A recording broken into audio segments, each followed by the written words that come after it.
ॐ अज्ञानतिमिरान्धस्य ज्ञानाञ्जनशलाकया सत्सुरोन्मिलितं येन तस्मै श्रीगुरुवे नमः। नमो ॐ विष्णुपादाय कृष्णप्रेष्ठाय भूतले श्रीमते भक्तिवेदान्त स्वामीति नामिने नमस्ते सारस्वती देवे गौरवाणी प्रचारिणे विशेष शून्यवादी पाश्चात्य देशतारिणे जय श्री कृष्ण चैतन्य प्रभु नित्यानंद श्री अद्वैत गदाधर श्रीवासदि गौर भक्त वृंद हरे कृष्णा कृष्णा कृष्णा हरे हरे हरे राम राम राम हरे हरे हरे कृष्णा பக்தர் எல்லாருக்கும் இனிமையான காலை வணக்கம். இன்றைய பாகவத சத்சங்க வகுப்புல வந்து கலந்துருக்கிற எல்லா பக்தர்களுக்கும் என்னுடைய பண்பாம். ஸ்ரீமத் பாகவத்துடைய 3ஆம் ஸ்கந்தம் 6வது அத்தியாயம் விஸ்வரூபத்தின் சிருஷ்டி. இன்னைக்கு படிக்கிற ஸ்லோகம் 31 மற்றும் 32. பாகுப்யோ வர்த்தத க்ஷத்ரம் க்ஷத்ரியஸ்தத் அனுப்ரதஹ யோஜாதஸ்த்ராயிதே வர்ணான் பௌருஷரக்கண்ட. அதன் பிறகு பிரம்மாண்டமான விராட ரூபத்தின் கரங்களில் இருந்து பாதுகாக்கும் சக்தி உற்பத்தியானது. இத்தகைய சக்தியின் தொடர்பாக சத்திரியர்களும் தோற்றத்திற்கு வந்தனர். இவர்கள் சத்திரிய தொழிலை பின்பற்றுவதன் மூலமாக சமூகத்தை திருடர்கள் மற்றும் துஷ்டர்கள் ஆகியோரின் தொல்லைகளிலிருந்து காப்பாற்றினார்கள். விசோவர்தந்ததஸ்யோர்வோர் லோக ப்ருத்திகரீர் விபோ வைஸ்யஸ்தத் உத்பவோ வார்தாம் நாம்ய சமவர்தயத். அனைவருக்கும் ஜீவனோபாயமாக உள்ள தானிய உற்பத்தியும்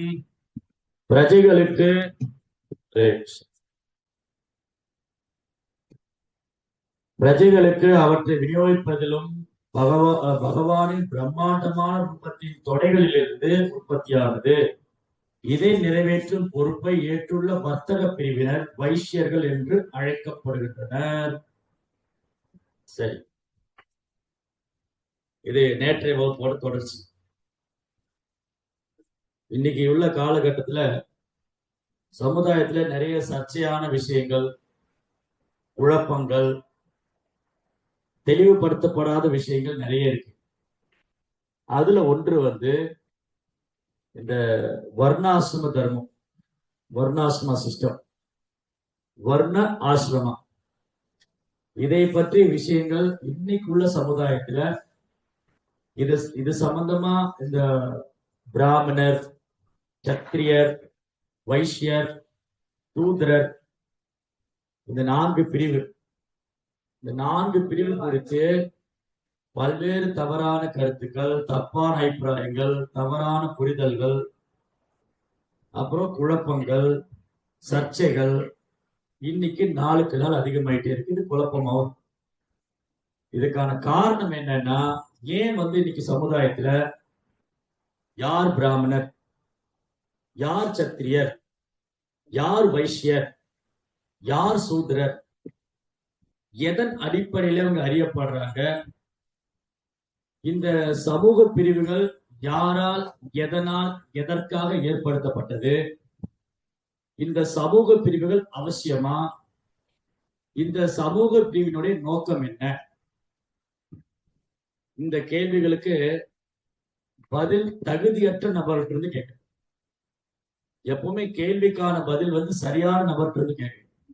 ஆனா இன்னைக்கு பெரும்பாலும் மக்கள் என்ன பண்றாங்க, இன்னைக்கு அரசியல் தலைவர்கள் என்ன சொல்றாங்க, சினிமா நடிகர் என்ன சொல்றாங்க, அப்புறம் ஏதாவது பேரளவான மத போதகர்கள், பேரளவான சாமியார்கள் இவங்க சொல்றதா அவங்க நம்புறாங்க. அல்லது விஞ்ஞானிகள், மருத்துவர்கள், எந்த விஷயத்தையுமே உள்ளது உள்ளவாறு அறிந்து கொள்ளாத அறகுறை கருத்துரையாளர்கள்,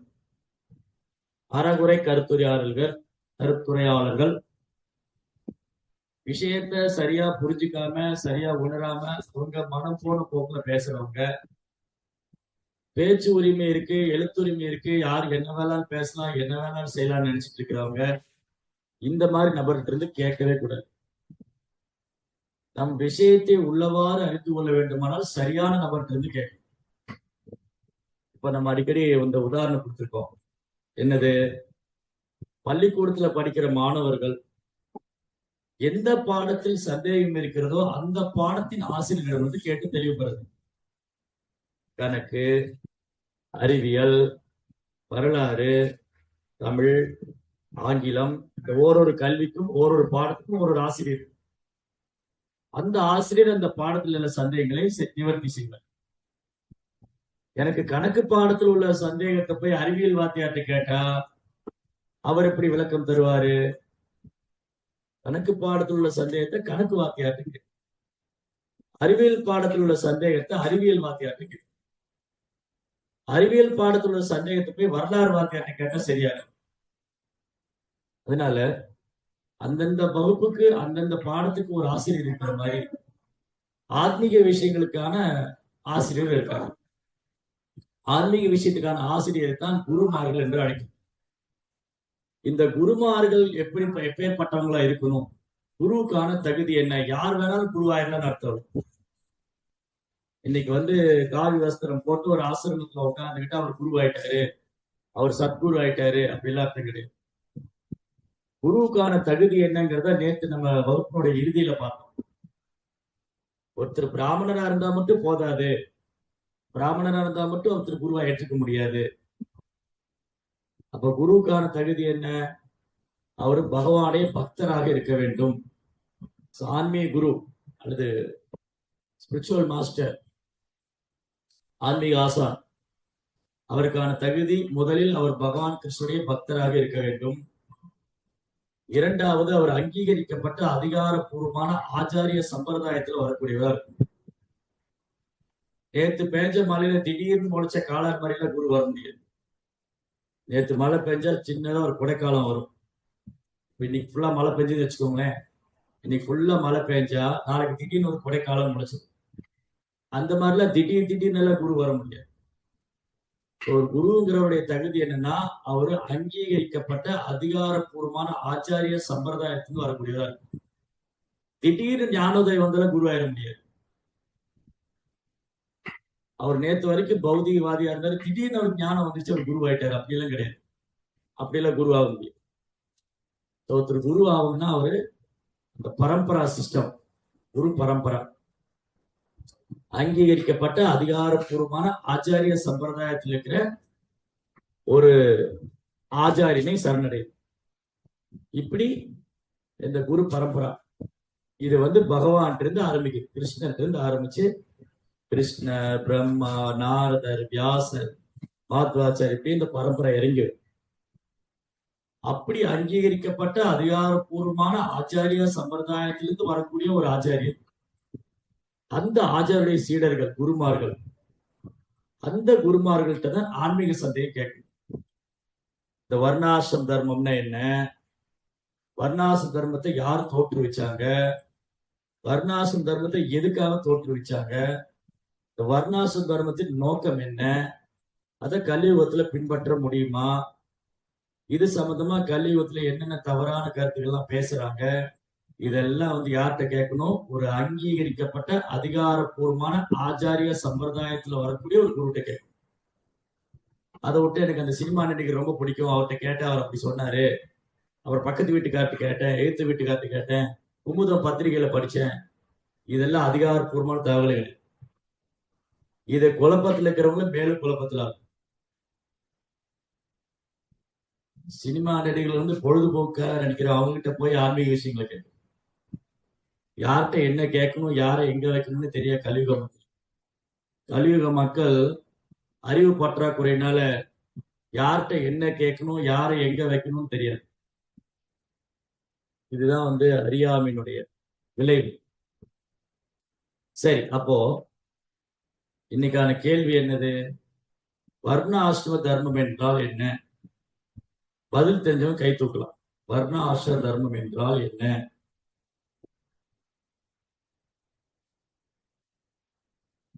தூங்கிட்டாங்களா? ஹரே கிருஷ்ணா. யாரா இருக்கீங்களா?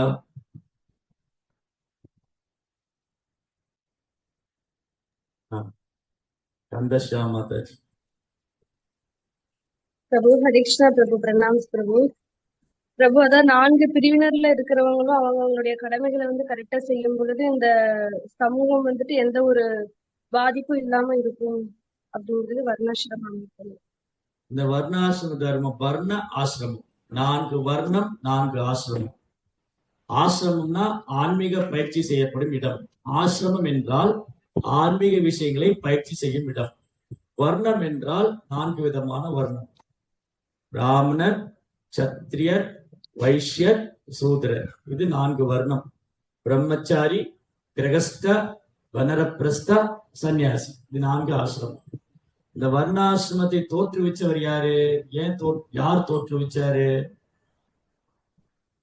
வர்ணாசிரமத்தை தோற்றுவிச்சவர் யார்? சாந்தி மாதாஜி. யார் தோற்றுவித்தார்? யாருக்கு தெரியும்? வியாசர் பிரபு. இல்ல, வியாசர் இல்ல. இல்ல, நாரதர் இல்ல. வர்ணாசிரமத்தை தோற்றுவித்தவர் யார்? பகவான் பிரபு. ஹரே கிருஷ்ணா பிரபு. ஹரே கிருஷ்ணா பிரபு. பகவத்கீதையில பகவானே சொல்றாரு, அந்த 4 வர்ணங்களும் 4 ஆசிரமங்களும் அவரவர குணங்களுக்கும் செயல்களுக்கும் ஏற்ப என்னால ஏற்படுத்தப்பட்டது. வர்ணாசிரம தர்மம் இல்ல, சதுர்வர்ணம் மயா சிஷ்டம் குணகர்ம விபாவசக தஸ்ய கர்த்தாரம் அபிமாம் வித்ய அகர்த்தாரம் அவ்யயம். சதுர்வர்ணம், சதுர்னா 4, வர்ணம்னா 4 நிறம். பிராமணர், சத்திரியர், வைஷ்யர், சூத்ரர். சதுர்வர்ணம் மயா சிஸ்டம், என்னாலே படைக்கப்பட்டது. பகவான் என்ன சொல்றாரு? இந்த வர்ணாசிரம தர்மம் பகவானதான் படைக்கப்பட்டது. அப்போ தர்மம்னா என்னது? தர்மம் து சாக்ஷாத் பகவத் பிரணீதம். பகவான் என்ன சொல்றாரோ, பகவான் என்ன ஏற்படுத்துகிறாரோ, என்ன சட்டம் நிறைவேற்றுகிறாரோ அதுதான் தர்மம். அந்த தர்மத்தை நாம் எவ்வாறு பின்பற்றுவது? தர்மத்தின் குறிக்கோள் என்ன? ஒருவர் ஏன் தர்மத்தை கடைபிடிக்க வேண்டும்? தர்மத்தை ஏன் கடைபிடிக்க வேண்டும்? தர்மத்தை கடைபிடிக்காது விட்டால் என்ன அர்த்தம்? தர்மே நகீனா பசுபி சமானா. விலங்குகளுக்குன்னு ஒரு தர்மம் கிடையாது. விலங்குகள் எப்படி வேணாலும் வாழும், அந்த எப்படி வேணாலும் சாப்பிடும், எங்க வேணாலும் சாப்பிடும், யார் கூட வேணாலும் மேட் பண்ணும், யார் கூட வேணாலும் சேரும். அப்ப விலங்குகளுக்கு இந்த தர்மம் கிடையாது. ஆனா மனித குலத்துக்கு தர்மம் உண்டு. மனிதன் எப்படித்தான் இருக்க வேண்டும், இதை செய்ய வேண்டும், இதை செய்யக்கூடாது, இது தர்மம், இது அதர்மம், இது நல்லது, இது கெட்டது, இது இது வாழ்க்கைக்கு ஏற்றது, இது வாழ்க்கைக்கு ஏற்புடையதல்ல அப்படின்னு சில கோட்பாடுகள் இருக்கு. இந்த கோட்பாடுகளை ஏற்படுத்தியவரே பகவான் கிருஷ்ணர் தான். இந்த மனித குலத்துக்கான கோட்பாடுகள், மனித குலத்துக்கான கோட்பாடுகளை ஏற்படுத்தியவர் பகவான் கிருஷ்ணர். அவர் தான் மனித குலத்தின் தந்தை, எல்லா ஜீவனுக்கும் தந்தை. அதுக்கப்புறம் பகவான் என்ன பண்ணாரு? கோட்பாடுகளை தன்னுடைய பிரதிநிதிகளுக்கு போதிக்கிறார். அதான் மனுக்கள். மனித குலத்தின் தந்தை மனுக்கள். மனுக்கள் சொல்வதும் மனு சங்கீதா. மனித குலத்துக்கான தர்மம் என்ன, ஒரு மனிதன் எதை செய்ய வேண்டும், எதை செய்யக்கூடாது, ஆணினுடைய தர்மம் என்ன, பெண்ணினுடைய தர்மம் என்ன, குடும்பஸ்தரின் தர்மம் என்ன, துறவியின் தர்மம் என்ன, வியாபாரியின் தர்மம் என்ன, இதெல்லாம் இருக்கு. இப்படி எல்லாத்துக்கும் ஒரு தர்மம் உண்டு. தர்மம்னா தாரையதே இது தர்மகா, அதை தாங்கி பிடிச்சிருப்பது. தர்மம் என்றால் ஒரு விஷயத்தை தாங்கி பிடிச்சிருக்கிறது. தர்மம் து சாக்ஷாத் பகவத் பிரணீதம். தர்மத்தின் கோட்பாடுகள் புரிந்து கொள்வது மிகவும் கடினமானது. தர்மத்தின் கோட்பாடுகளை புரிந்து கொள்வது ரொம்ப கஷ்டம். சாதாரண மனிதனால புரிஞ்சுக்க முடியாது. ஒரு சாதாரண மனிதனால எது சரி, எது தப்பு, எது தர்மம், எது அதர்மம் புரிஞ்சுக்க முடியாது. அப்ப என்ன செய்யணும்? தர்மஸ்ய தத்துவம் நிகிதோ குஹாயா மகாஜனோ ஏன கத சம்பந்தா. தர்மத்தின் கொள்கைகள் புரிந்து கொள்ள கடினமாக இருப்பதனால அதனை அறிந்து கொண்ட, அதனை பின்பற்றுகின்ற, அதனை கற்பிக்க தகுதி பெற்ற ஒரு மகாஜனத்தை நாம் அணுக வேண்டும். அப்படி பார்க்கும்போது பகவானால அங்கீகரிக்கப்பட்ட, அனுமதிக்கப்பட்ட 12 மகாஜனங்கள், 12 பேர் இருக்காங்க. ஸ்வயம்பு, நாரத, சம்பு, குமாரோ, கபிலோ, மனு, பிரகலாதோ பீஷ்மோ ஜனகோ வயாசகி பலிம் பயம். இந்த 12 பேர் என்ன சொல்றாங்களோ அது தர்மம்.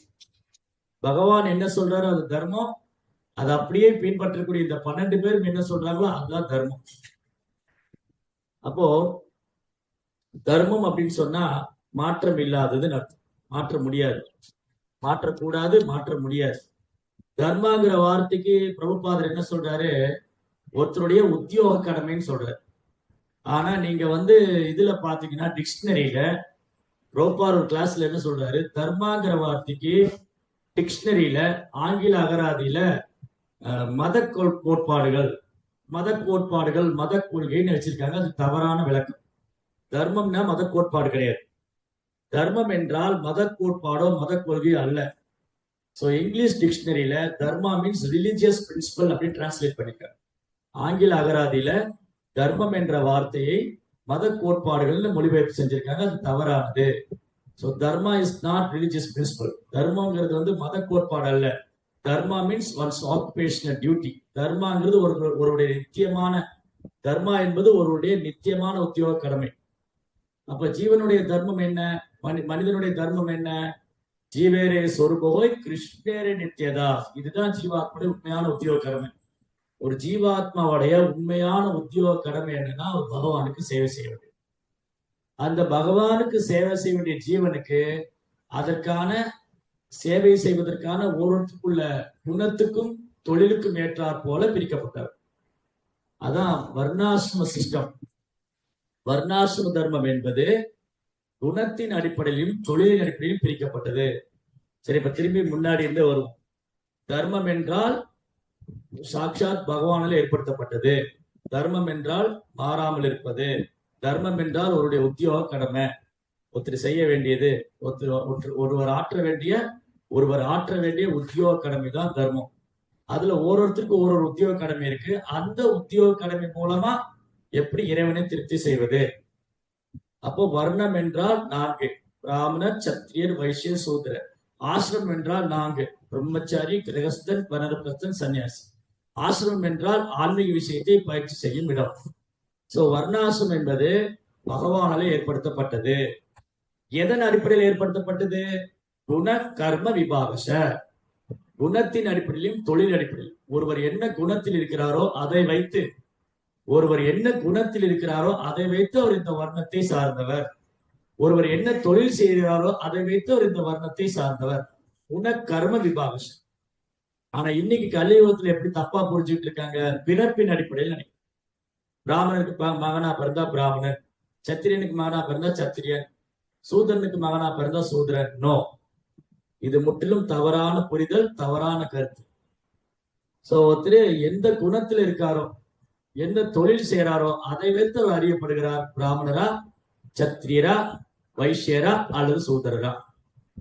ஒருவர் செய்யும் தொழிலை வைத்தும் அவரது குணத்தை வைத்தும் அறியப்படுகிறது. நாட் பை பர்த், பிறப்பின் அடிப்படையில் இல்ல.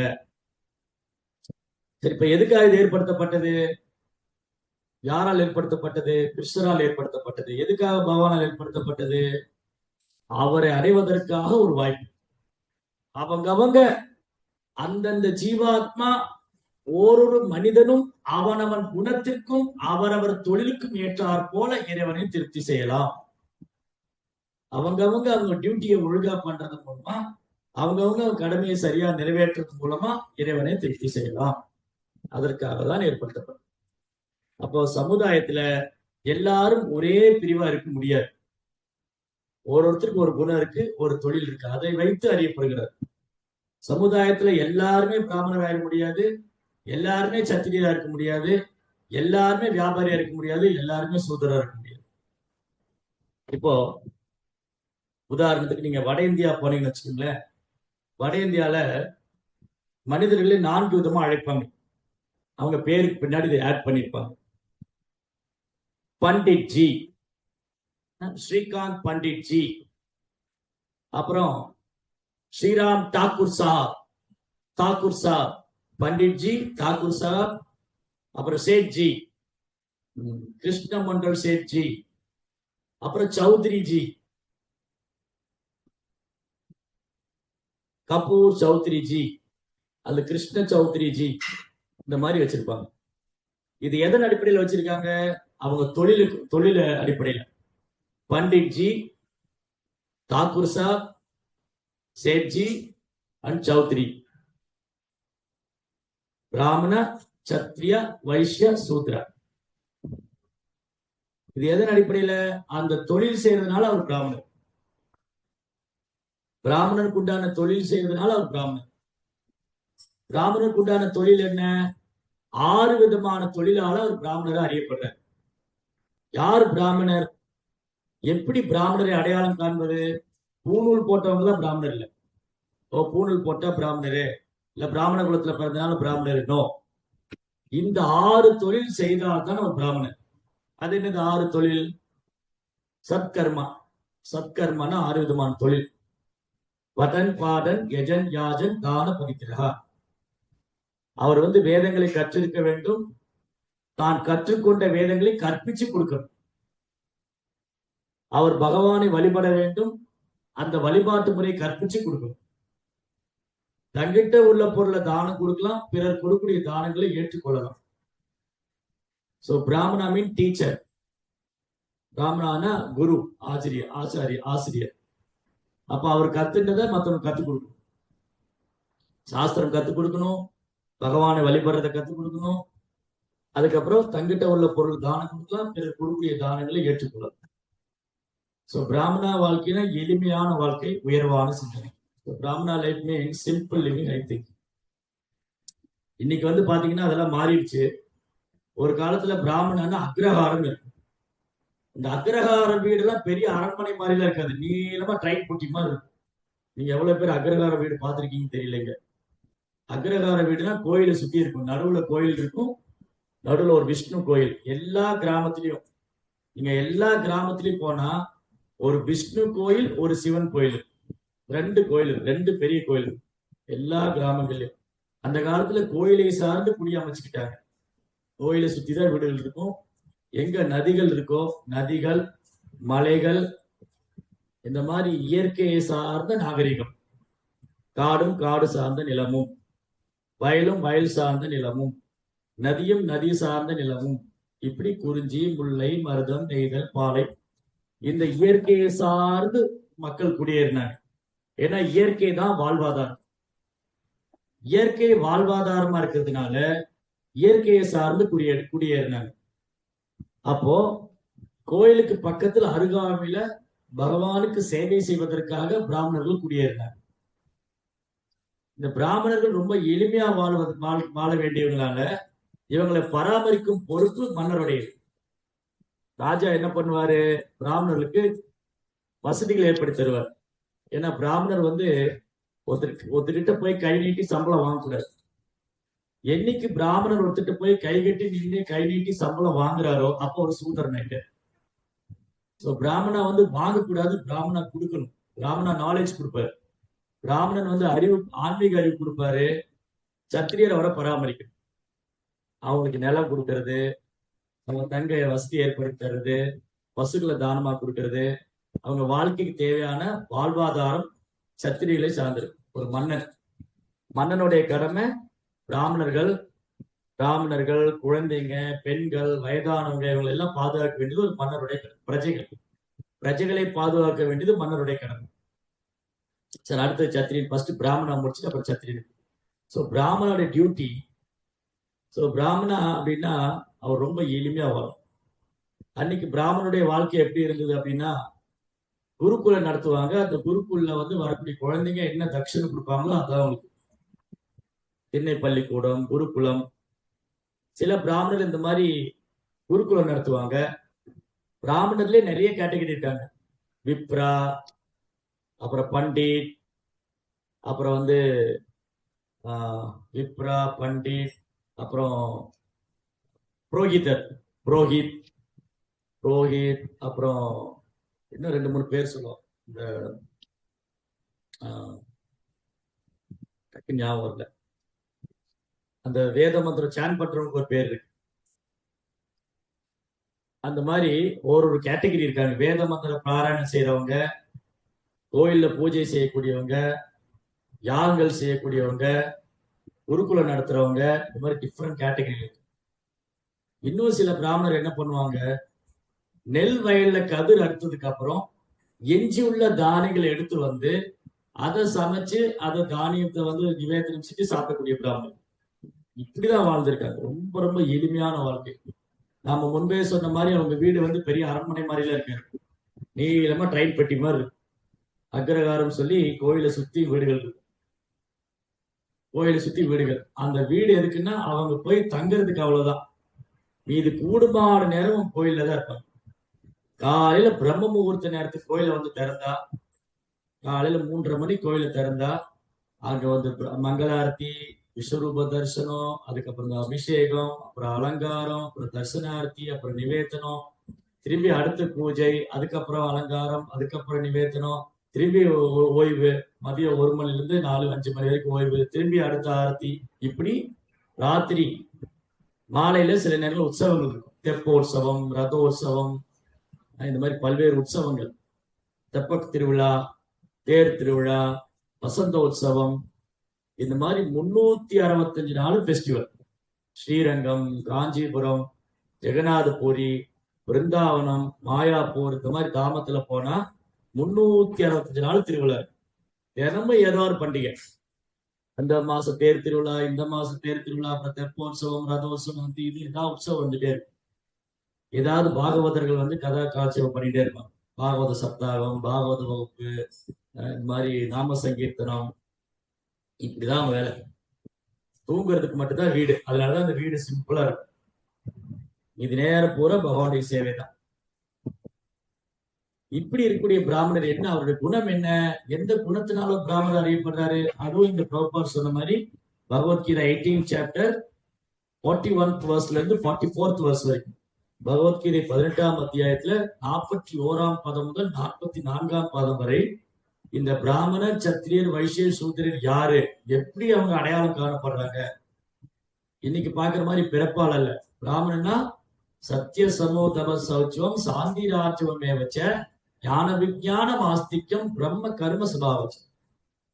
வாய்மை, தூய்மை, தவம், கருணை, புலனடக்கம், அனைவரையும் சமமாக காண்பது, தப வாழ்க்கை, தூய்மை, அமைதி, ஞானம், சாஸ்திர அறிவு, அதை நடைமுறையில் பின்பற்றும் அந்த அனுபவம். சாஸ்திர அறிவு, அத நடைமுறையில் பின்பற்றும் அனுபவம்.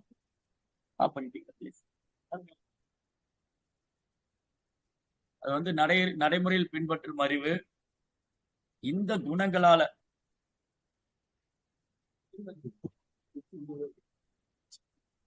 ஹரே கிருஷ்ணா ஹரே கிருஷ்ணா கிருஷ்ண கிருஷ்ணா ஹரே ராம் ஹரே ராம் ராம். இந்த குணங்களால அவர் பிராமணர் அறியப்படுறார். இந்த குணம் இல்லைன்னா அவர் பிராமணரை ஒத்துக்க முடியாது. ஒருத்தர் பிராமண குலத்துல பிறந்திருக்காரு, இந்த குணம் எல்லாம் இல்ல. உதாரணத்துக்கு அஸ்வத்தாம். அஸ்வத்தாம் வந்து துரோணாச்சாரிய பையன்.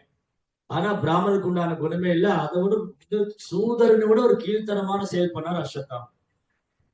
திரௌபதியுடைய 5 குழந்தைகள் தூங்கிட்டு இருக்கும் போது அந்த குழந்தைகளை போய் பீஸா வெட்டி எரிச்சு பசுவம். இது பிராமணனுக்கு உண்டான தொழிலும் இல்ல, பிராமணனுக்கு உண்டான குணமும் இல்லை. அதனாலதான் அஸ்வத்தாமன் வந்து பிராமணன் அழைக்கப்படுவதில்லை. அஸ்வத்தாமன் பிரம்ம பந்து அல்லது துஜ பந்து.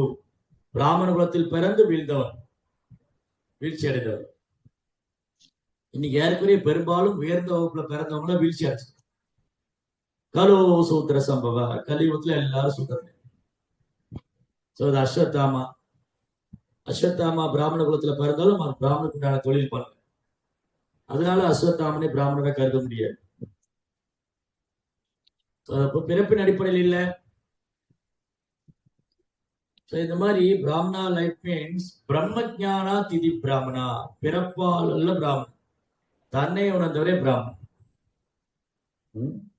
ஜென்மனா ஜாயதே சூத்ரா சம்ஸ்காராத் பவே த்வஜா வேதபாட பவே விப்ரா பிரம்ம ஜானா திதி பிராமணா. ஜென்மனா பிறப்புல எல்லாரும் சூத்திரன் தான். யாராவது பிறக்கும் போது பூணூல் போட்டு பிறந்தமா? இல்லையே. இல்ல வாயில ஏதாவது சில்வர் ஸ்பூன் வச்சுட்டு வந்தோமா? இல்ல. வாயில சில்வர் ஸ்பூன் வச்சுட்டும் பிறக்கல, பூணூல் போட்டும் பிறக்கல. அப்ப பிறக்கும் போது ஜென்மனா ஜாயதே சூத்ரா, பிறப்பால் எல்லாரும் சூத்திரன் தான். சம்ஸ்காராத் பவே துவஜா. அவர் ஒரு ஆன்மீக குருட்ட போய் தன்னை புனிதப்படுத்திக் கொள்ளும் போது அவர் 2வது பிறப்பு, இரு பிறப்பு எய்தி வராரு. Second birth.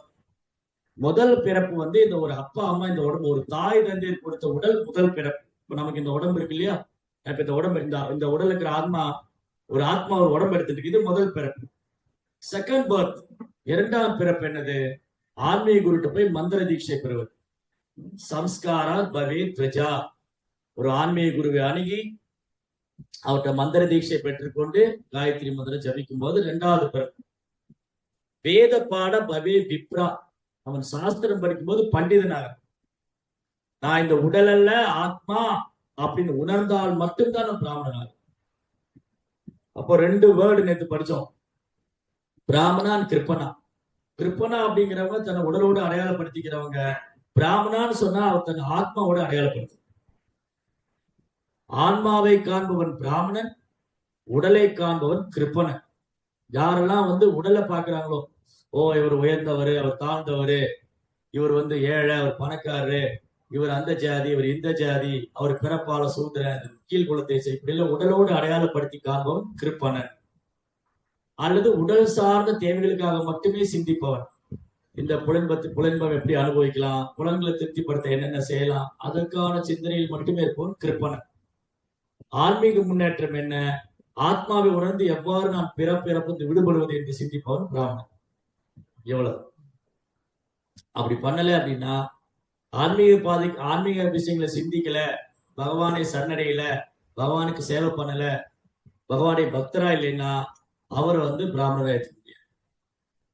அவர் பிராமண குலத்துல பிறந்திருந்தாலும் பிராமணருக்கு உண்டான குணமோ தொழிலோ இல்லைன்னு சொன்னா அவர் சோகாடு பிராமணன், பேரளவான பிராமணன், அல்லது பிரம்ம பந்து அல்லது துவஜ பந்து. இப்ப அடுத்தது, இந்த பிராமணருடைய டியூட்டி என்னது? அவங்களுடைய கடமையை சரிவர செய்து பகவானை திருப்திப்படுத்து. பிராமணாமின் ஆசிரியர், பிராமணனா குரு, மன்னர்களை வழி நடத்தணும், பிரஜைகளுக்கு சாஸ்திரம் கத்துக் கொடுக்கணும், இதெல்லாம் பண்ணணும். இன்னைக்கு பிராமண சமுதாயத்தோட வீழ்ச்சியினால இன்னைக்கு எல்லாம் போச்சு. உயர்ந்த வகுப்போட வீழ்ச்சி கலியுகத்துல வந்து, உயர்ந்த வகுப்போட வீழ்ச்சியினால கலியுகத்துல வந்து எல்லாமே தலைகீழ நடக்கும். ஒரு கரப்பாம்பூச்சி தலைகீழ போட்டா எப்படி இருக்கு? அது துடிச்சுக்கிட்டே இருக்கு, அது நார்மலா இல்லை. அது அப்சைட் டவுன் ஆகிற வரைக்கும், அது திரும்புற வரைக்கும் அது போராடிட்டு இருக்கு. இந்த மாதிரிதான் கலியுக மக்களை பத்தி சொல்லும்போது, இன்னைக்கு இருக்கிற மக்கள் எல்லாம் தலையில்லாத முண்டங்களா இருக்கு. யோசிச்சு பாருங்க, கொஞ்சம் கண்ணை மூடி நிக்கிற மக்களை பாத்தீங்கன்னா எல்லாம் தலையில்லாத முண்டங்கள், கால் மட்டும் தான் நடந்து போற மாதிரி. ஏன்னா கலியுகத்துல மற்ற 3 போயிடுச்சு. Almost we lost brahminical culture, administration, then cow protection and agriculture. தானியங்களை உற்பத்தி பண்றது, பசு பராமரிக்கிறது, இதுதான் வைசியருடைய தர்மம். நிர்வாகம் செய்யறது சத்திரியனுடைய தர்மம். இவ்வளவு நேரம் பிராமண தர்மத்தை பத்தி பார்த்தோம். சத்திரிய தர்மம் என்னது? பிரஜைகளுக்கு பாதுகாப்பு தரணும். பிரஜைகளுக்கு பாதுகாப்புனா மனுஷங்களுக்கு மட்டும் இல்ல, எல்லா ஜீவஜாலங்களுக்கும், எல்லா உயிரினத்துக்கும் அடைக்கலம் கொடுத்து பாதுகாப்பு தருவோம் தான் சத்திரியன். சத்திரியா ராஜா, ராஷ்டிரியத்தை ஆளுபவர், ராஜகுலத்தில் பிறந்தோர் ராஜா. அவருடைய டியூட்டி என்ன? பிரஜைகளை பாதுகாப்பது, பராமரிக்கிறது. திருடர்கள், கொள்ளையர்கள், கயவர்கள், அயோக்கியர்கள் இவங்களை வந்து நாட்டுக்குள்ள வளர விடாம கட்டுப்படுத்தி வச்சு தன் வீரம், விவேகம், ஆளும் திறமை, நிர்வாக திறமை, புத்திசாலி, சாதுரியமா நாட்டை ஆளக்கூடியவன் சத்திரியன். சத்திரியோட டியூட்டி வந்து பனிஷ் பண்ணும், தண்டிக்கணும். அதான் தமிழ்ல அன்னைக்கு ஒரு பழமொழி சொன்னாங்க, அரசன் அன்றே கொள்வான் தெய்வம் நின்று. அரசன் அன்னைக்கே பனிஷ்மெண்ட். ஏன்னா ஒரு சத்திரியன் வந்து எப்படி இருக்காரு? இறைவனுடைய பிரதிநிதியா இருக்காரு. இந்த நாட்டை ஆளக்கூடிய ஒரு மன்னன் எப்படி இருக்கணும்? இறைவனுடைய பிரதிநிதியா இருக்கு. அப்ப தவறு செஞ்சு அன்னைக்கு ஆன் த ஸ்பாட்டே பனிஷ்மெண்ட். அப்படின்னு என்ன ஆகும்? மற்றவங்கள பயந்து நடுக்குவாங்க. வந்து ப்ரோப்பா உதாரணம் கொடுத்தாரு. பரீட்சித் மகாராஜா நகரவளம் போகும்போது ஒரு அசுத்தமான ஒருத்தன், ஒரு சூத்திரன் என்ன பண்ணா, ஒரு பசுவை துன்புறுத்திட்டு இருந்தா உடனே பரீட்சித் தன் உடைவாள உருவினார். அடே கயவனே, உன்னை கொல்லாமல் விட மாட்டேன். ஏன் பரிட்சித் மகாராஜா உடனே அவர் தண்டிக்கிறாரு? பிகாஸ் பரிட்சித் மகாராஜா எல்லா ஜீவன்களையும் தன்னுடைய பிரஜைகளா பாக்குறாரு. அது குறிப்பா பசு. பசு வந்து அம்மாவுக்கு சமம். அம்மாவுடைய மார்புல பால் குடிச்சிட்டு பால் தேவையில்லாத கழுத்தை வெட்டுறது.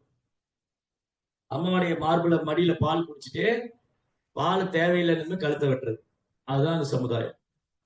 அப்பேற்பட்ட சமுதாயம், திருடர்கள், கயவர்கள், அந்த சமுதாயம் கண்டிக்கப்படும். அப்ப மன்னர் ஆட்சி இருந்த போது மன்னர் ஆட்சி தான் மக்களுக்கான ஆட்சியா இருந்தது. எந்த மாதிரி மன்னருடைய ஆட்சி?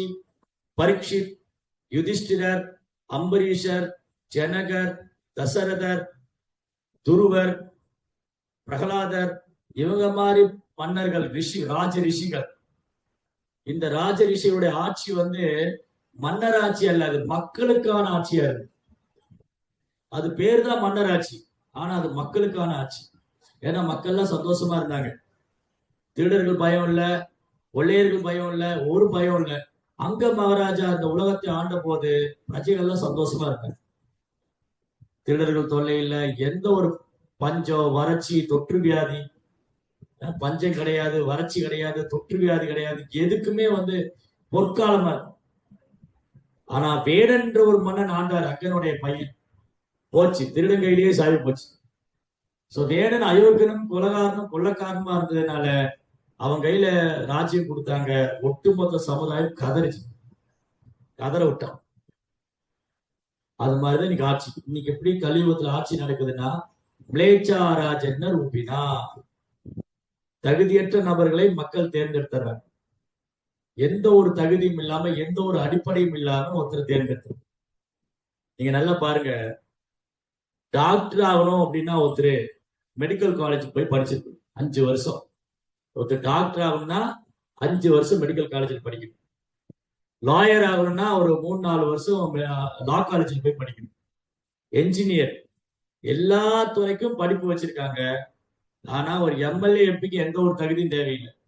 சொம்பு திருடுறவன், சோப்பு டப்பா திருடுறவன் யார் வேணாலும் ஆயிடலாம். யார் வேணாலும் எம்எல்ஏ ஆகலாம், எம்பி ஆகலாம், ஒரு தகுதியும் தேவையில்லை. பிக்பேக்காரன், திருடன், கொலகாரன், கொள்ளக்காரன், இந்த மாதிரி உள்ளவங்களை தலைவர்களா தேர்ந்தெடுத்தா அந்த சமுதாயம் எப்படி நல்லா இருக்கும்? அதுதான் புரோபார் கேட்டார். புரோபார் என்ன கேட்கிறாரு? அன்னைக்கு வந்து தலைவர்களை யார் தேர்ந்தெடுத்தாங்கன்னா பிராமணர்கள் தேர்ந்தெடுத்தாங்க. Brahmanas are like king makers, Brahmanas are not king. பிராமணர்கள் அரியாசனத்துல உட்கார மாட்டாங்க, பிராமணர்கள் மன்னர்களை உருவாக்குவாங்க. பிராமணருடைய டியூட்டி என்னன்னா மன்னர்களை உருவாக்குறது. அவங்க அரியாசனத்துல உட்கார மாட்டாங்க, மன்னர்களை உருவாக்குறாங்க. அப்போ அந்த பிராமணருடைய மேற்பார்வை மன்னர் ஆட்சி செய்வார். நீங்க பாத்தீங்கன்னா பழைய சினிமால, நீங்க பழைய இதெல்லாம் பாத்தீங்க, வரலாறு எடுத்து பாத்தீங்கன்னா எல்லாருடைய மன்னருடைய சபையிலும் ஒரு அவை தலைவர், புலவர் இருப்பார், ஒரு பிராமணர் இருப்பார். வசிஷ்டர், விஸ்வாமித்திரர், அப்புறம் வந்து தௌமியர், வியாசர், இந்த மாதிரி சாணக்கியர். கடைசியா இருந்த பிராமணர் சாணக்கியர். சாணக்கியர் வந்து என்ன பண்ணாரு? சந்திரகுப்தாவை கைட் பண்ணார். சந்திரகுப்தா மௌரியா. சந்திரகுப்தா வந்து எப்படி ராஜ்யங்களை கைப்பற்றணும், எப்படி ராஜ்யத்தை ஆளணும், எப்படி பிரஜைகளை பாதுகாக்கணும், எல்லா விதமான டேலண்ட் வந்து சந்திரகுப்தாக்கு எங்க இருந்து வந்தது? சாணக்கியாட்டு இருந்து. சாணக்கிட்ட இருந்து கத்துன்றாரு. சாணக்கிய பண்டிதர் எல்லாம் சொல்லி கொடுக்குறாரு. ஆனா அவரு அரியாசனத்துல உட்காரல, சந்திரகுப்தா உட்கார வச்சிருக்காரு. பிகாஸ் சாணக்கியா பிராமணா, சந்திரகுப்தா சத்திரியா. சாணக்கியர் ஒரு பிராமணர், கற்பிக்கிறது மட்டும்தான் அவர் வேலை, அதை செயல்படுத்த வேண்டியது ஒரு சத்திரியனுடைய வேலை. பிராமணர் வந்து கற்றுக் கொடுக்கிறது மட்டும்தான் அவர் வேலை, வழிநடத்த வேண்டியதும் அதை எக்ஸிக்யூட் பண்ண வேண்டியது, செயல்படுத்த வேண்டியது ஒரு சத்திரியாவோட வேலை. அப்போ சத்திரியா டியூட்டி என்னது? மக்களுக்கு பாதுகாப்பு தரணும், மக்களுக்கு பாதுகாப்பு தரணும், அவங்க பராமரிக்கணும், அவங்க சந்தோஷமா இருக்காங்களா, நாட்டுல திருட்டு பயம் இதெல்லாம் எதுவும் இல்லாம, பஞ்சம் வறட்சி இல்லாம நிம்மதியா வாழ்றாங்களா, இதை பார்க்க வேண்டியதுதான் ஒரு சத்திரியோட டியூட்டி. வேறுமனே மக்கள்கிட்ட வரி வசூல் பண்றது. ஆனா கலியுகத்துல என்ன ஆயிடுச்சு? வரி வசூல் பண்றது மட்டும் இல்லாம ஊழல் பண்றது, கொள்ளையடிக்கிறது, கொலை பண்றது எல்லாமே பண்றது. அப்ப காரணம் என்னது? ரோபார் சொன்ன மாதிரி மக்கள் எல்லாம் ஆன்மீக அறிவு இல்லாம முட்டாளா இருக்காங்க. ஆன்மீக அறிவு இல்லாம, ஆன்மீக கல்வி இல்லாம மக்கள் எல்லாம் முட்டாளா இருக்காங்க. இந்த முட்டாள்கள் ஒரு தலைவரை தேர்ந்தெடுத்தா எப்படி இருப்பாங்க? இந்த முட்டாள் கூட்டத்திலே நம்பர் 1 முட்டாள் எடுத்து தலைவரா பாருச்சு. அவருக்கு எழுத படிக்க தெரியாது, சீட்டுல எழுதி துண்டு சீட்டுல எழுதி கூட படிக்க தெரியாது. அந்த மாதிரி தலைவர் உட்கார வச்சுட்டா எப்படி ராஜ்யம், எப்படி நாடாளும், எப்படி நாடு சந்தோஷமா, எப்படி மக்கள் சந்தோஷமா இருக்கும்? அப்போ திருடர்கள் கையிலேயே சாவி போயிடுச்சுன்னா எப்படி மக்கள் நிம்மதியா வாழ முடியும்? அதனாலதான் இன்னைக்கு இந்த உயர்ந்த வகுப்பினுடைய வீழ்ச்சி, பிராமணருடைய வீழ்ச்சி, சத்திரியருடைய வீழ்ச்சி, வியாபாரம் இன்னைக்கு உண்மையான வியாபாரம் கிடையாது. இன்னைக்கு வியாபாரங்கிற பேர்ல புரோப்பா அழகா சொன்ன பெரிய பெரிய தொழிற்சாலைகள் உற்பத்தி பண்றது, இயற்கையை தும்சம் பண்றது, இயற்கையை நாசம் செஞ்சு இயற்கையை பாதிக்கும் வகையில வந்து செயற்கையான நரகத்தனமான ஒரு அசுர வளர்ச்சியான ஒரு பொருளாதாரத்தை உருவாக்குவது, இது பூரா இன்னைக்கு நடக்குது. இதனாலே மக்கள் நிம்மதியா இல்லை. அப்போ வியாபாரம் என்னது? அடுத்து வைஷ்யோட டியூட்டி, வைஷ்யா கிருஷிகோ ரக்ஷவானிஷம் வைஷ்ய கர்ம சபாவச்சம். கிருஷி தானியங்கள் உற்பத்தி பண்றது, தென் கௌ ரக்ஷா பசு பராமரிப்பு. இந்த ரெண்டும் செஞ்சாலே ஒருத்தர் பெரிய செல்வந்தனா இருக்கலாம், அந்த பூமியில செல்வந்தனா இருக்கலாம், ஆரோக்கியமா வாழலாம். கிருஷிகோ ரக்ஷ வாணிஜ்யம் வைஷ்ய கர்ம சபாவச்சம். சோ நம்ம பசிச்சா நம்ம உணவை தானியத்தை தான் நம்பி இருக்கோம். அரிசி, கோதுமை, தானியங்கள், காய்கறிகள், பால், பழம், இதைத்தான் நம்பி இருக்கோம். பசிச்சதுன்னா வந்து நான் பெரிய சாஃப்ட்வேர் இன்ஜினியர் இருக்கேன்னு சொல்லி கம்ப்யூட்டர் ஸ்பேர் பார்ட்ஸ் எல்லாம் சாப்பிட முடியாது. நான் இன்ஃபோசிஸ்ல ஒர்க் பண்றேன், நான் ஐடில ஒர்க் பண்றேன்னு சொல்லி ஹார்ட் டிஸ்க், சாஃப்ட்வேர்ல எடுத்து சாப்பிட முடியாது. கம்ப்யூட்டர் ஸ்பேர் பார்ட்ஸ், கம்ப்யூட்டர் ஒயர்லாம் சாப்பிட முடியாது. நீங்க என்னதான் வந்து சாஃப்ட்வேர்ல வேலை பார்த்தாலும் இங்க வந்து உணவு, அன்னம், தானியத்தை நம்பிதான். ஆனா நம்ம பெருமையா நினைச்சுக்கிறோம், எனக்கு நாகரிகம் ரொம்ப வளர்ந்துருச்சு, நான் அங்க ஒர்க் பண்றேன், இங்க ஒர்க் பண்ண, அதை கண்டுபிடிச்சேன், இதை கண்டுபிடிச்சேன். ஆனா நிம்மதி எங்க போச்சு? ஆரோக்கியமான வாழ்க்கை எங்க போச்சு? சுத்தமான உணவு எங்க போச்சு? சுத்தமான நீர் எங்க? சுத்தமான காத்து எங்க? எல்லாத்தையும் தொலைச்சாச்சு. அப்புறம் எப்படி நிம்மதியா வாழ முடியும்? ஸோ தானியங்களையும் பசுக்களையும் பராமரிக்காத சமுதாயம் பெரும் நஷ்டத்தை தான், அந்த பொருளாதாரம் பெரும் நஷ்டத்துல தான் முடியும். அந்த பொருளாதாரம் நிலையானது கிடையாது. இப்ப கொரோனா டைம்ல திடீர்னு கொரோனா வந்தது, எல்லா கம்பெனியும் இழுத்து மூடிட்டாங்க. எல்லாம் வீட்டுல இருந்தே வேலை பாருங்க, சில கம்பெனிகள் வேலையும் கிடையாது போங்கன்ட்டாங்க. அப்ப எங்க தற்சார்பு வாழ்க்கை இருக்கு? எப்படி வாழ்க்கை நடத்த முடியும்? எப்படி உயிர் வாழ முடியும்? என்னைக்குமே மற்றவங்களை சார்ந்து வாழ்றதெல்லாம் வாழ்க்கை. இயற்கையை சார்ந்து வாழ்றதுதான் வாழ்க்கை. இறைவனையும் சார்ந்து வாழ்வதுதான் வாழ்க்கை. உண்மையான வாழ்க்கைன்னா இறைவனையும் இறைவன் கொடுத்த பரிசு இயற்கை, இறைவனையும் இறைவன் கொடுத்த பரிசு இயற்கையும் சார்ந்து வாழ்வதுதான் உண்மையான வாழ்க்கை. அப்புறம் இறைவனுக்கு பிரியமான பசுக்கள், கோவிந்தனுக்கு பிரியமான பசுக்களை பராமரிக்கிறதுனாலே ஒருத்தர் ஆரோக்கியமா வாழலாம். பசுவோடைய மடியிலிருந்து பால் கிடைக்குது, அந்த பால்ல நல்ல புரத சத்துக்கள் இருக்கு. பாலை கொண்டு எண்ணற்ற பதார்த்தங்கள் செய்யலாம், பலகாரங்கள் செய்யலாம். எவ்வளோ பசுவோடைய சாணம், கோமியம் இருந்து எண்ணற்ற ஆரோக்கியமான பொருட்கள் தான் தயாரிக்கலாம். ஆனா செய்வோமா? செய்ய மாட்டோம். ஏன்னா என் சட்டை அழுக்காகாம நான் வேலை செய்யணும். என்ன விவசாயம் பண்ணி என்ன கிடைக்க போகுது? இன்னைக்கு நிறைய பேர் விவசாயத்துல ஒண்ணும் பண்ண முடியல, விவசாயத்துல ஒண்ணும் கிடைக்க முடியல. ஏன் பண்ண முடியல, ஏன் கிடைக்க முடியல? ஏன்னா என் நிலத்துல வேற யாரா வந்து வேலை செய்யணும், நான் வந்து ஆபீஸ்ல உட்காந்து. அது எப்படி நடக்கும்? என்னுடைய நிலத்துல யாரா வந்து வேலை செய்யணும், நான் ஆபீஸ்ல உட்காந்துருப்பேன், எனக்கு எல்லாம் லாபம் வரணும் வர. சோ என்னைக்கு நம்ம உழைக்கிறதுக்கு சோம்பேறி ஆகிட்டோமோ அன்னைக்கு எல்லாம் போயிடுச்சு. என்னைக்கு நம்ம இயற்கைக்கு எதிராக செயல்பட ஆரம்பிச்சோமோ அன்னைக்கு எல்லாம் போயிடுச்சு. என்னைக்கு வந்து எளிமையான வாழ்க்கையை விட்டுட்டு பேரளவான நாகரிகம், இந்த பௌதிக நாகரிகம், செயற்கையான நாகரிகத்தினால கவரப்பட்டோமோ அப்ப எல்லாம் போயிடுச்சு. பினிஷ்.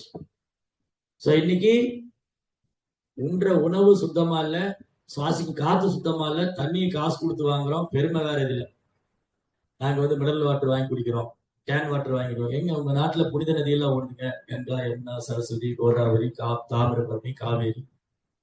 இல்ல அதெல்லாம் யூஸ் பண்ண முடியாது. ஏன்னா அதெல்லாம் நாசமாக்கிட்டாங்க. அதெல்லாம் நாசமாக்கிட்டோம். ஏன்னா அதுதான் வாழ்வாதாரம். அதை வீணாக்கியாச்சு. அதை வீணாக்கிட்டு எப்படி இந்த மனித சமுதாயம் நிம்மதியா வாழ முடியும்? இறைவன் கொடுத்த பரிசு இயற்கை. இயற்கையை துஷ்பிரயோகம் பண்றவங்க எப்படி இயற்கையா வாழ முடியும்? அப்ப செயற்கையான வாழ்க்கையில் என்னத்தை சாதிக்க முடியும்? இதெல்லாம் கடந்து வந்துட்டோம் நம்ம. இன்னைக்கு வந்து சொசைட்டில சோ மெனி திங்ஸ் ஆர். இன்னைக்கு வந்து நிம்மதி இல்ல, வேலியே பயிர மேயுது. என்னது வேலியே பயிர மேயுது? மக்கள்லாம் ஓட்டு போட்டாங்க, இந்த தலைவர் எங்களை காப்பாத்துவாரு, எங்களுக்கு ஒரு தலைவர் வந்துட்டாரு, இவர் எங்களை காப்பாத்துவாரு, எங்களை பாதுகாப்பாரு, பராமரிக்கணும், வாய்ப்பே இல்லை. இன்னைக்கு வந்து மக்களுக்கு சேவை பண்றதுக்காக நிறைய பேர் அரசியலுக்கு வரல. எனக்கு பதவி வேணும், பேர் வேணும், புகழ் வேணும், காசு வேணும், பணம் வேணும், சுயநலவாதி. அரசியல்ங்கிறது சமுதாயத்துக்கு சேவை பண்றதுக்காக. அதுக்கு எவ்வளவு பேர் சமுதாயத்துக்கு சேவை பண்றதுக்கு அரசியலுக்கு வராங்க. இவங்க வந்து அவங்கள திட்டுறது, அவங்க இவங்கள திட்டுறது, இவங்க அவங்கள குறை சொல்றது, ஆளுக்கால ஒரு டிவி சேனல் வச்சுட்டு இவன் அவனை குறை சொல்றது, அவங்க இவனை குறை சொல்றது, இவங்க வந்து அவங்கள அரெஸ்ட் பண்றது, அவங்க வந்து இவங்களை அரெஸ்ட் பண்றது, இதே தான் நடக்கும். மொத்தத்துல ஓட்டு போட்ட மக்கள் திண்டாடிட்டு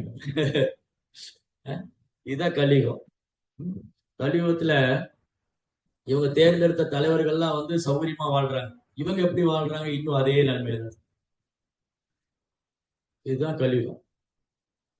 சோ எப்படி கலியுகத்துல எல்லாம் தலைகீழ் ஆயிடுச்சு.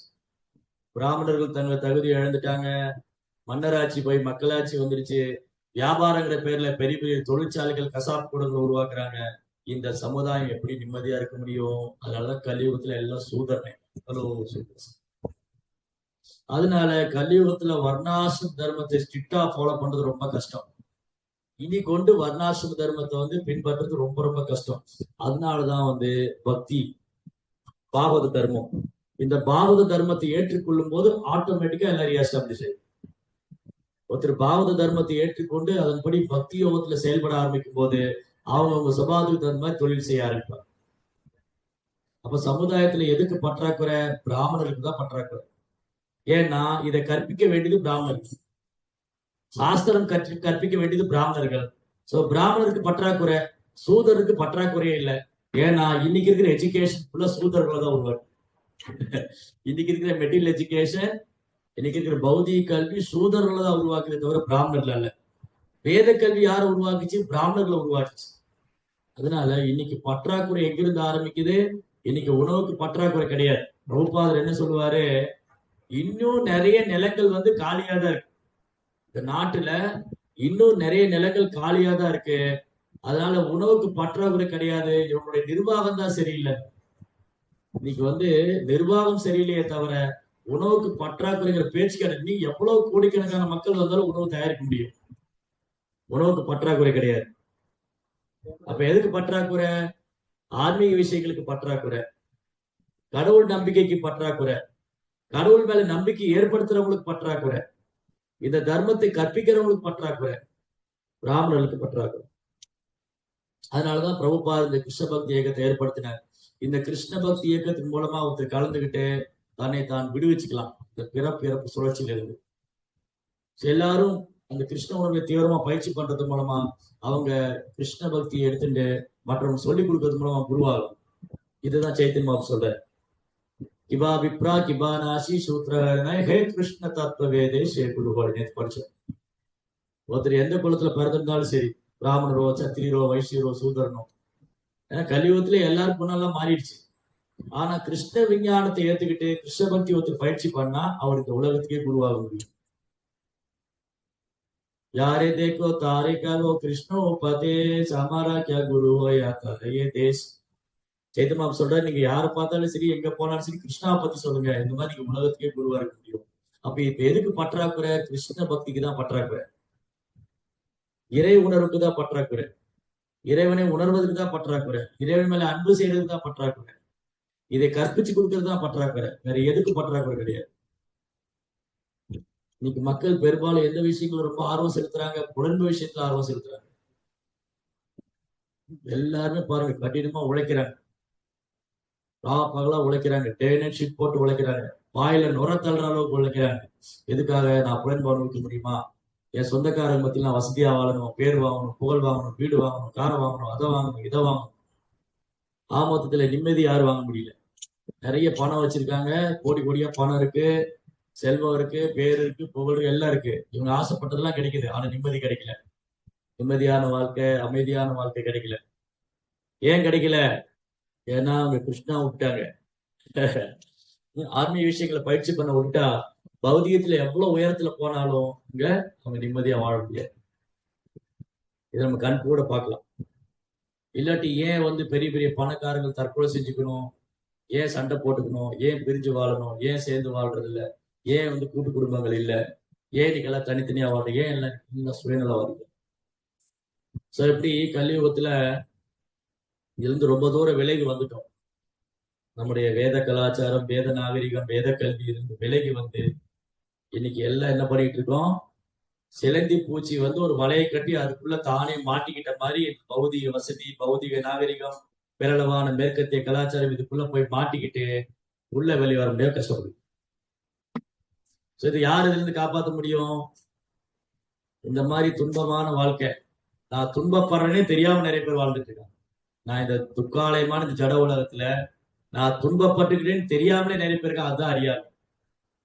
அப்ப இந்த அறியாமை விடுவிக்கிறது தான் ஆன்மீக குருவுடைய டியூட்டி. ஆன்மீக குரு என்ன பண்றாரு, அவர் உலகம் முழுதும் சுற்றுப்பயணம் செஞ்சு ஒரு ஆன்மீக குருவானவர், கிருஷ்ண பக்தர், அவர் சம்பிரதாயத்துல வர்றவர், எல்லா மக்களும் கிருஷ்ணனை பற்றி சொல்லி. அப்படி உண்மையான நிலை என்ன, நம்ம எப்படி கிருஷ்ணாவை சந்தோஷப்படுத்துறது, நம்ம எப்படி இந்த பௌதிக துன்பத்துக்கு விடுபடுறது, நம்ம எப்படி மீண்டும் பகவான் திரும்ப போறது. ரூபாதர், சீடர்கள், இந்த ஆச்சாரியர்கள் இவங்க எல்லாம் என்ன பண்றாங்க, என்ன பண்ணியிருக்காங்க, இந்த ஜீவாத்மா வந்து அறியாமையினால தன்னை மறந்து போய் உடன்பமே பிரதானம் வாழ்ந்துட்டு, அதனால எப்படியாவது இவங்களை கிருஷ்ணாவுடைய சேவையில் ஈடுபடுத்தணும் அப்படின்னு அவங்க சுற்றுப்பயணம் செஞ்சு பிரச்சாரம் பண்ணிட்டு, அப்படி நான் கிருஷ்ண உணர்வை எடுத்துக்கிட்டு கிருஷ்ண உணர்வுல பகவானுக்கு பக்தி தொண்டு செஞ்சுட்டு என்னுடைய குணத்துக்கும் சுபாவத்துக்கு தோணுன மாதிரி நான் என்னுடைய குணம் என்ன, நான் என்ன குணத்துல இருக்கேன், சுபாவம் என்ன, என்னுடைய கர்மா என்ன, என்னுடைய தொழில் என்ன, அதுக்கு தகுந்தா போல நான் கிருஷ்ணருக்கு. ஓகே, என்கிட்ட பிராமணிக்கல் அதுதான் குரு. குரு என்ன பண்றாரு, குரு தன் சீடட்ட அவருக்கு என்ன குணம் இருக்குன்னு பாக்குறாரு. ஓ, இவருக்கு வந்து சாஸ்திர ஞானம் இருக்கு அப்படின்னா இவர் ஒரு பண்டிதன் ஆகலாம், இவருக்கு நிர்வாக திறமை இருக்கா அவர் நிர்வாகம் பண்ணலாம், இவருக்கு வியாபார திறமை இருக்கா அவர் வைசியரா வரலாம், இல்லைன்னா மற்ற பிரிவுக்கு சேவை பண்ணலாம், பகவானுக்கு சேவை. எப்படி பார்த்தாலும் ஒருத்தர் இதை அவாய்ட் பண்ணவே முடியாது, இதை தவிர்க்கவே முடியாது. இந்த வர்ணாசிரமத்தை தவிர்க்கவே முடியாது. அது பூமியில எப்போ இருக்கதான் செய்யும். அது வேணா சீர்குலைஞ்சு போயிருக்கலாமே தவிர அதை தவிர்க்கவே முடியாது இல்லையா? பிரபுபார் என்ன சொல்றாரு, 4 விதமான பிரிவினரை நீங்க தவிர்க்கவே முடியாது. புத்திசாலி பிரிவினர், நிர்வாகம் செய்யும் பிரிவினர், உணவு உற்பத்தி பண்ணும் பிரிவினர், தொழிலாளர் பிரிவினர். இது உலகத்துல எந்த மூலையில போனாலும், உலகத்துல எந்த மூலையில போனாலும் புத்திசாலிகள் இருப்பாங்க, நிர்வாக திறமை உள்ளவங்க இருப்பாங்க, அப்புறம் தானியங்கள் உற்பத்தி பண்ணக்கூடியவங்க இருப்பாங்க, தொழிலாளர்கள் இருப்பாங்க. இது தவிர்க்க முடியாது, இது தவிர்க்க முடியாது. ஆனா என்ன ஆயிடுச்சு, இது வந்து சரியான புரிதல் இல்லாம இதெல்லாம் கொலாப்ஸ் ஆயிடுச்சு. அதான் இதை வந்து சீர்படுத்தணும், சரிப்படுத்தணும். அவ புரோபா என்ன சொல்றாரு, இந்த உடல்ல 4 பாகம் இருக்கு, இந்த உடல்ல எல்லா பாகமும் முக்கியமானதுதான். எனக்கு தலை போதும் கை வேண்டாம், எனக்கு கை போதும் கால் வேண்டாம், தலையும் காலும் போதும் வயிறு வேண்டாம்னு சொல்ல முடியாது. இந்த உடல்ல 4 பாகம் வேணும், தலையும் வேணும், கையும் வேணும், வயிறும் வேணும், காலும் வேணும். இந்த 4ம் இருந்தாலும் இது உடல். இந்த 4ம் சேர்ந்து சீராக செயல்பட்டாதான் இந்த உடம்பு ஆரோக்கியமா இருக்கு. என் உடம்பு இருக்கு, என் உடல்ல தலை இருக்கு, கை இருக்கு, வயிறு இருக்கு, கால் இருக்கு. இந்த 4 பாகத்துல இது உயர்ந்தது தாழ்ந்ததெல்லாம் சொல்ல முடியாது. கால் ரொம்ப முக்கியம். நான் எங்கேயாவது நடந்து போனேன், கால் வேணும்.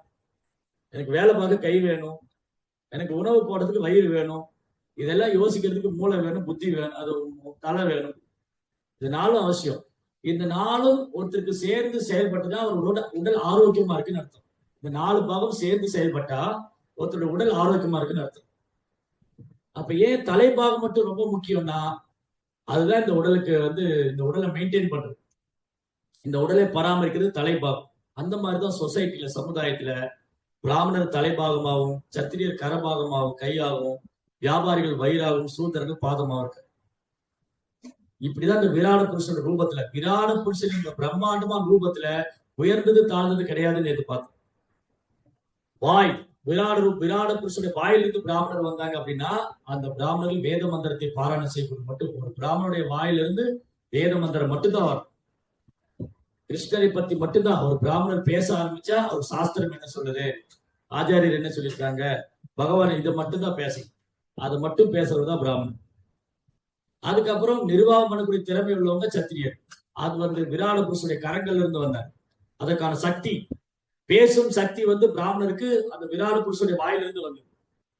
நிர்வாகம் செய்யும் திறன் வந்து இந்த விராட புருஷனுடைய கரங்கள்ல இருந்து சத்திரியர்கள் வந்தாங்க.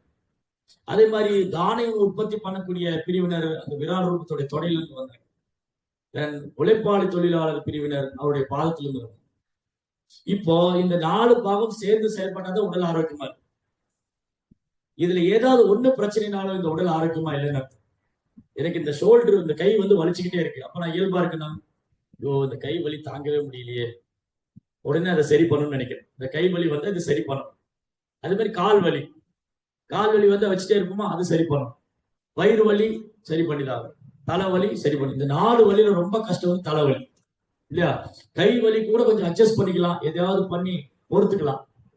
கை வலியை பொறுத்துக்கலாம், கால் வலியை பொறுத்துக்கலாம், வயிறு வலி கூட ஏதாவது மருத்துவம் பண்ணி பொறுத்துக்கலாம். ஆனா தலைவலி வந்ததுன்னா அவ்வளவுதான். தலையில பிரச்சனை அப்படின்னா தாங்கிக்கொள்ளவே முடியாது. அந்த மாதிரிதான் சமுதாயத்துல பிராமண பிரிவினர் நல்லா இருக்கணும், அப்பதான் சமுதாயம் நல்லா இருக்கும். நிர்வாக பிரிவினர் நல்லா இருக்கணும், அப்பதான் நிர்வாகம் ஒழுங்கா இருக்கும். தானியங்களும் பசுக்களையும் பராமரிக்கப்படும் போதுதான் நாடு வந்து செல்வ செழிப்பா இருக்கும். அப்புறம் தொழிலாளர் பிரிவினர் இந்த 3 பிரிவினர்கள் வந்து கோஆபரேட் பண்ணி 4 பேரும் ஒட்டுக்காக சேவை பண்ணாங்கன்னா, இந்த 4 பேரும் இவங்களோட தொழிலால பகவானை திருப்திப்படுத்த முடியும். அதாவது பர்பஸ். அதப்பும்பே திஜஸ்ரேஷ்ட வர்ணாசிரம விபாகச சானுஸ்தி தர்மச சம்சித்தி ஹரிதோஷம். வர்ணாசிரம தர்ம ஆச்சாரிய புருஷேர பரப்புமான் விஷ்ணுர் ஆராதனை பண்ண தோஷக்காரன். இந்த வர்ணாசிரம கொள்கையின் நோக்கமே வந்து பகவானை திருப்திப்படுத்தி பகவானை திரும்ப போறது. ஆனா சமுதாயத்துல இதெல்லாம் தலையில போயிட்டதுனால இன்னைக்கு வந்து நம்ம டைரக்டா கிருஷ்ண பக்தியை சொல்லி கொடுத்து ஒருத்தர் கிருஷ்ண பக்தி கொண்டு வந்து அது மூலமா அவங்களுடைய குணத்துக்கும் சுபாவத்துக்கும் தகுந்த மாதிரி அந்த பக்திக்கு சாதகமான தொழில் செஞ்சுட்டு அவங்க பகவானை இதுதான் பர்பஸ். ஆனா இது புரியாம இன்னைக்கு முட்டாள்கள் சமுதாயத்துல இந்த தவறா பிரச்சாரம் பண்றது. நான் பாருங்க, பிராமணர் வந்து முகத்துல இருந்து வந்தாங்களா, சூத்திரன் காலில் இருந்து வந்தாங்களா, ஏன் இப்படி எல்லாம் சொல்லியிருக்காங்க? யார் சொன்னாங்க? இது வந்து உயர்ந்த வகுப்பினர் வந்து தாழ்ந்தவங்களை வந்து அடிமைப்படுத்தி வச்சு ஆச்சா போச்சா இவனுக்கு ஒண்ணுமே தெரியாது. இவங்க சாஸ்திரம் படிக்கிறது கிடையாது, அது சரியான இடத்துல கேட்கறதும் கிடையாது. இவங்களா ஒரு கற்பனை பண்ணி புடிச்சுக்கிட்டு இவங்களா பேச.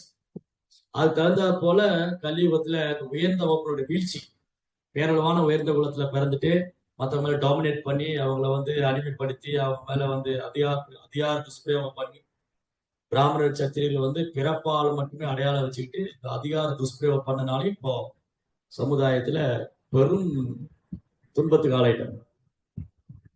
இன்னைக்கு என்ன பண்றாங்க? இன்னைக்கு அரசியல் தலைவர்கள்லாம் பிராமணர்களே இருக்கக்கூடாது, பிராமணர் அந்த அளவுக்கு வந்து எங்களை டாமினேட் பண்ணிட்டாங்க, அதனால இன்னைக்கு மற்ற பிரிவினர்லாம் மேல வந்து இன்னைக்கு பிராமணர் என்னன்னு தெரியும், சஃபர் பண்றாங்க, கஷ்டப்படுறாங்க. ஆக மொத்தத்துல இந்த ஜட உலகத்துல கிருஷ்ண உணர்வு இல்லைன்னா எல்லாரும் கஷ்டப்பட்டுதான். கிருஷ்ண உணர்வற்ற சமுதாயம் நீ பெரியவனா நான் பெரியவனான்னு சண்டை போட்டுட்டே தான். கிருஷ்ண உணர்வற்ற சமுதாயம் தன்னை பிறப்பால் அடையாளப்படுத்திட்டே இருக்கு. கிருஷ்ண உணர்வற்ற சமுதாயம் நிம்மதியா வாழ முடியாது. இதுதான் பர்பஸ். அதனால கிருஷ்ண பக்திங்கிற ஒன்றுதான் வந்து எல்லா பிரச்சனைக்கும் ஒரே தீர்வு. இதை எடுத்துக்கிட்டா எல்லா பிரச்சனையும் தீர்ந்து போதும், எல்லாம் நிம்மதியா இருக்கலாம். ஆனா இவங்க கேட்பாங்களா? கேட்க மாட்டாங்க. ஆனா நம்ம டியூட்டி என்னது? சொல்லிக்கிட்டே இருக்கு. அப்ப யார் ரொம்ப பாக்கியம் பண்ணிருக்காங்களோ, யார் ரொம்ப சாத்தியமான குணத்துல இருக்காங்களோ அவங்க எடுத்துப்பாங்க. ரஜஸ் தமஸ், ரஜோ குணத்தின் ஆதிக்கத்திலையும் தமோ குணத்தின் கட்டுப்பாட்டில் இருக்கிறவங்க எடுத்துக்க மாட்டாங்க. சோ அது நம்மளுடைய நம்ம வருத்தப்பட வேண்டிய அவசியம் இல்லை. ஏன்னா கிருஷ்ணாவே யாருடைய சுதந்திரத்தில் தலையிடுது. கிருஷ்ணா வந்து பகவத்கீதை கொடுத்திருக்காரு, இதை ஏற்றுக்கொள்வதும் ஏற்றுக்கொள்ளாத ஜீவனுடைய விருப்பம். அர்ஜுனன்ட்ட பகவத்கீதை சொல்லிட்டு அர்ஜுனா நீ செய்தே ஆகணும்னு சொல்லல, உன் விருப்பம் போல செய்தார். அவர் நாலேஜ் கொடுத்துட்டாரு, உன் விருப்பம் போல செய்தார். அர்ஜுனன் புத்திசாலி மாணவராக இருந்தனால கிருஷ்ணனுடைய விருப்பத்துக்காக செய்யணும். அதே மாதிரிதான் நம்ம வந்து கிருஷ்ண பக்தியை தீவிரமா எடுத்துக்கலாம், கிருஷ்ண பக்தியை தீவிரமா பின்பற்றலாம், மற்றவங்க கற்பிச்சு கொடுக்கலாம். எடுத்துக்கொள்வது ஏற்றுக்கொள்ளாத அந்த ஜீவனுடைய தனிப்பட்ட சுதந்திரம், அதுல நம்ம தலையிட முடியும். நம்ம டியூட்டி நம்ம பண்ணலாம். இப்படி நம்ம வீட்டுல இருந்து ஆரம்பிச்சு முதல்ல நான் வந்து கிருஷ்ண பக்தராகணும், அப்புறம் என்னுடைய குடும்பம், என் மனைவி, என் குழந்தைங்க, என் சமுதாயம், இப்படி இது expand whole country, whole society, சமுதாயம் முழுவதும் கிருஷ்ண உணர்வுள்ள பக்தர்களா மாறும்போது அங்க நிம்மதி, அமைதி, ஆனந்தம், செல்வ செழிப்பு எல்லாம் ஆட்டோமேட்டிக். எந்த சமுதாயத்துல பசுக்கள் வழிபடப்படுதோ அந்த சமுதாயம் ஆரோக்கியமானது. எங்க இயற்கையை பாதுகாப்பட்டு தானியங்கள் வந்து உற்பத்தி செய்யப்படுதோ அவங்க நீண்ட காலம் ஆரோக்கியமா வளரும். இதை வந்து கற்பிச்சு கொடுக்க வேண்டியது ஒரு கிருஷ்ண பக்தருடைய வேலை. நம்ம பயிற்சி பண்ணணும். அதுதான் இங்க வந்து அழகா இந்த 2 ஸ்லோகத்தை பாருங்க. பிராமணுடைய டியூட்டி என்ன, ஒரு சத்திரியோட டியூட்டி என்ன, ஒரு வைசியோட டியூட்டி என்ன, எப்படி அவங்க தொழில் மூலமா குணத்தின் மூலமா இறைவனை திருப்தி செஞ்சு அவங்க திரும்பி போவாங்க. हरे कृष्ण। रंद्राश्रम पावों की जय श्री प्रभुपाद।